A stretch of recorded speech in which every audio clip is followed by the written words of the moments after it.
Black plastic takeout containers like the one I'm holding here are oftentimes used by restaurants or food delivery services, but you'd be surprised to learn that when you are done with them, these actually go in the garbage. That's because they can't be recycled here in the city of Toronto. That's recently sparked a discussion online with some residents asking why our recycling facilities can't accommodate these bins. Explain why these black plastic boxes aren't recyclable. In really simple terms, it's because of their color. It's because they're black. So any other color plastic, the optical sorting machine can pick it up, but when it's black, it can't see it. This black, just as we've talked about, for the time being, in Toronto doesn't have good markets. So the material is recyclable, the color isn't? The material would be recyclable if the equipment could see it, but because of the type of equipment, it can't see it. There's been a push on social media to ban these plastic black boxes. Is that feasible? It's feasible, but when you ban, you always have to have an option to replace it with. So if you have an option to replace it with, then a ban is an option. Otherwise, it's best not to ban it until you have a good plan B. In a tweet, the City of Toronto explains that the black plastic containers can't be sorted out at their recycling facility, and there's no market to sell it. A rep from the Solid Waste Management Services tells City News a recently introduced motion will review what options are available to reduce the use of certain items like plastic bags and plastic takeout containers, and this strategy will also consider fees or bans for specific materials. What would it take to develop a proper procedure in order to include these plastic black boxes in our recycling system?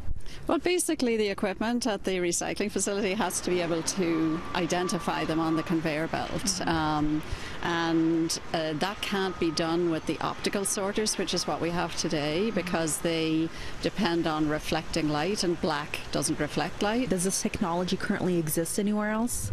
It's under development, so the people who do the optical sorters have seen that the black can't be recovered, and so they're working on it, and so they're looking at a different way of doing it that doesn't depend on optical, that it can penetrate a bit deeper into the plastic, but it's still at the research and development stages. Is it strange that we don't have that technology right now? It's not that strange. I think what happens is new products become a big issue in the waste stream, and then we notice it, and then we develop the equipment to solve the problem. And in that Twitter thread with the City of Toronto, the town of Richmond Hill also got involved in the discussion, saying that their town actually can recycle these black plastic takeout containers. Ahead on City News, as new materials are introduced in our city, what demand does that put, or what pressure does that put on our recycling facilities here in the city?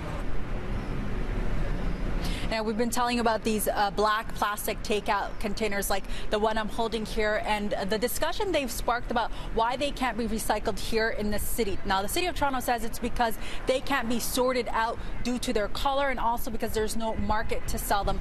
As new materials like this one here and packaging gets introduced to our city, it brings about new challenges for our recycling facilities.